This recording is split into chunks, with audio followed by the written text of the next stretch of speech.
So, Ben, great to chat with you today. Congrats on being awarded an IMDb STARmeter Award. How does this feel?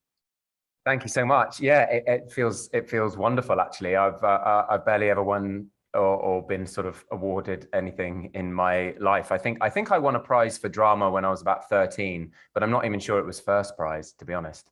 Um, and IMDb is one of those things that I've been sort of stalking for the best part of 20 years, just kind of checking out who's in what and kind of watching films and wondering what that person has been in before and sort of following the threads of people that I've been fans of. So yeah, it's a pretty cool thing.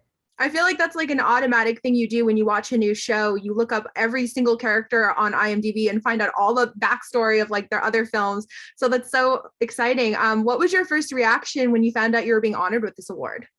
To be honest, I felt very buzzy and bursty, a bit like I did sort of back in the day when I got the role in the Narnia movies or whatever. It's kind of it's a slightly different feeling from that because it's more of something really unexpected, and I think when you're sort of striving as an actor to try and get that job, to try and be noticed, to try and give your best, give your everything, do something honest, and then something like this comes sort of, an unexpected reward, basically, out of left field. I think we could all do with a few more of those in our lives, but this is definitely one that sort of meant something to me. It's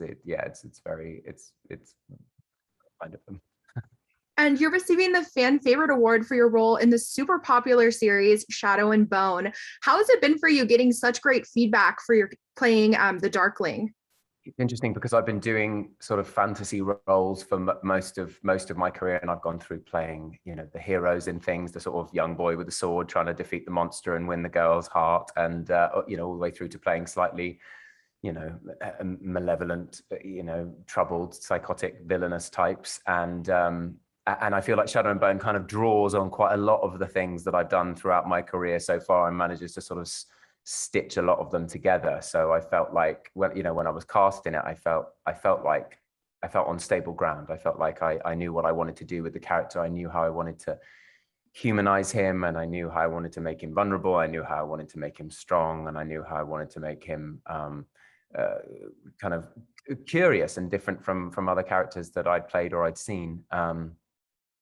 And so to have people respond to it, particularly the ones who were sort of big fans of the books, because we didn't quite realize as a cast just how massive the fandom is of the book series. And when you love something like that, I've been a part of many a fandom, and when you love something that much, you really want what you're watching to kind of align just enough with your dreams of what you hoped it would be. So trying to sort of please that audience as well as making it something kind of fresh and new was definitely on my mind. So it's great that people are kind of acknowledging that sort of worked. And I was also going to ask, were you surprised at the reaction to the Darkling? Because I read all the books, so I had a feeling that the series was going to blow up because I was part of the fandom. So like I knew this going in. But were you and the rest of the cast, what was your reactions when you found out how much people care about these characters? I mean, I think honestly, the moment where we knew people cared so much was actually right as we were starting to shoot the first season, and we did the cast announcement. We did a photograph of us posed on standing on these stairs, looking very rigid and trying to look sort of relaxed and cool, but actually quite just sort of stiff and awkward. But we did our best. And when we released that photo, I think that's when we sort of were all sitting together and had dinner that night, and we're looking at the reaction on Twitter, which is probably a very unhealthy thing to do, but it was still quite exciting to see all the reactions coming in about, oh, I bet that person's playing that and that person's playing this, and she's so perfect, and isn't he great for that? So just to see that reaction coming through, I think gave us real confidence and buoyed us to kind of carry on through the next sort of 6 months of filming that first season. And I know season 2 has been announced. What can you tease for what fans can expect? Oh, I've been being teased myself about season 2. Netflix would have my guts for garters if I gave away anything that I know. So somebody, actually, we were all together doing a convention the other day, and somebody said you're like the Tom Holland of this cast because you keep saying the things you're not supposed to say. But I feel like I've been very tight-lipped about it all. I have my sort of hopes and aspirations. I haven't seen scripts, so I have my hopes and aspirations for what I hope will happen based on what I've read in the books and some of my favorite. I have my list of sort of favorite Darkling lines, which I would be hoping to say, and things that I sort of hope will happen, and thematically things which I really hope they'll continue through investigating the relationships between certain characters. But I will say there's a lot more characters introduced this season, and you know, some exciting people hopefully coming in to play them, and you know, I think we're going to cram a lot into this season, so I think it's going to be kind of bigger and more explosive than the first season for sure. Well, I know fans cannot wait. Have you guys started filming yet? Or if you haven't, are you looking forward to reuniting with the cast? Yeah, we've not started yet, but I'm very much looking forward to it. They're the sweetest group of human beings, and they're also excitable. And when we get the new scripts in, they're always so excited to talk about what their character's doing, and you know, because it was sort of the first really big job for most of the people, most of that cast involved. So I think they you know, it will feel a little bit like coming home. You know, having, you know, they all did such wonderful, brilliant things in the 2 years since we were filming. They've all gone off and done brilliant things. So I think sort of to come back together to what springboarded it for them will be really exciting. And you know, I just love being made to feel a part of it. And I know you kind of, even though I'm the old man. I don't think you're old. I think you're doing great. And I was also going to ask, so you mentioned that you, throughout your career, you worked obviously on some really big epic fantasy series such as Chronicles of Narnia. Also, you had an amazing role in Westworld. Is there something about these like fantasy series that draw you towards these types of roles? I think what I loved about reading fantasy as a kid and growing up is that they're just the perfect place to be telling stories allegorically, to be talking about something else than you're actually talking about, to be talking about you know, issues of morality or politics or sort of traumatic relationships or whatever it is that you are talking about. You can kind of talk about it using, you know, fantastical imagery, and you can talk about it using examples from other worlds and using magical powers and representing strength and weakness in different ways. And I've always loved that about how fantasy can represent things in that way. I think it can do it sort of almost more potently than any other genre, and I've always found that hits really, really hard with me. And so you know, if you're talking about good versus evil, you can use literal light and dark effects to showcase that, and as a very basic example, but you can do that all the way through to the most intricate of story points or the most intricate of character details, and that's what excites me when I get to work on how can I make this scene the most interesting version of itself. How can we use where we are and what's in the room to kind of express that the most.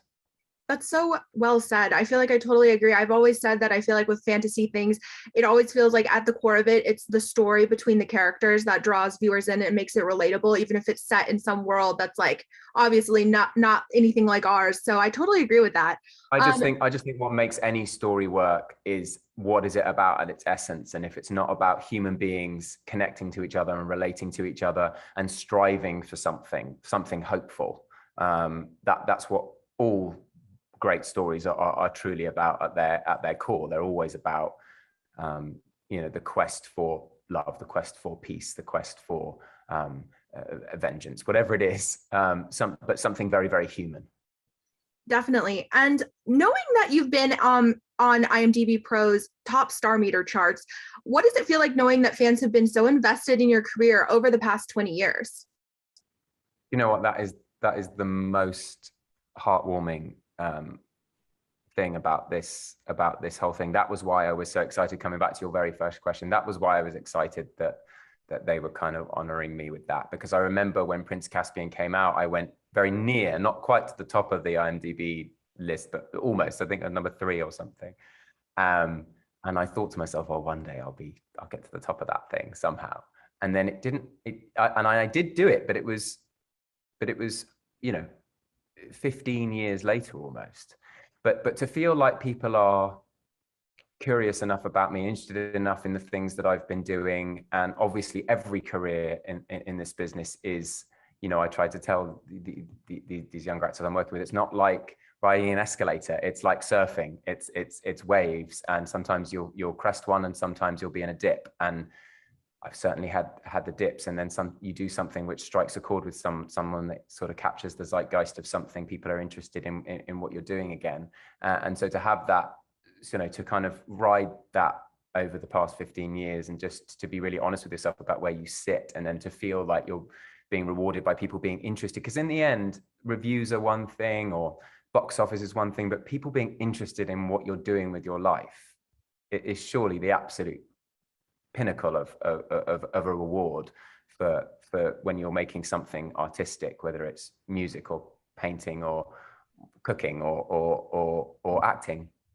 And so to feel like it would, you know, I had that sort of longevity of, you know, sort of almost proof that I made a career out of it, and that makes me really proud. Fans are loving your song 1111 and also the music video with Evan Rachel Wood. What has it been like seeing that feedback? Yeah, it was amazing. The pandemic was just used to release my first kind of EP, which was called Songs for You. And 1111 was the first song that came out. And yeah, I wanted to sort of tie together my acting career and the music. So I had Evan Rachel Wood, who I worked with in Westworld, in the first video. And then I had Floriana Lima from The Punisher in the second video. And I actually had the Shadow and Bone director, Lee Krieger, direct the 1111 video as well. So it was kind of like drawing on, you know, different parts of my career in storytelling.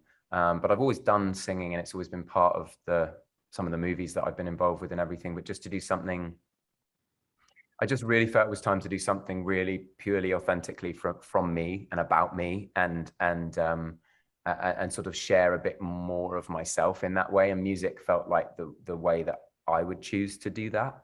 And I think just having the space to really be okay, comfortable with that, and confident enough to do that over the pandemic, I think it was a time that for a lot of us was, you know, if not now, when am I going to do this thing that I've always wanted to do? So I think that was, you know, that was a big driving force for me, plus the sort of support I was getting from people on, you know, online, or the bullying that they were doing of me to do it, I suppose, whichever way you want to put it. But it's just been incredible having, you know, no one can ever take away from me the fact that I did that now. And that's what I wanted out of it, was to go, I was someone who wrote songs and recorded them and shared them into the world, no matter what the reaction was. I've done that now.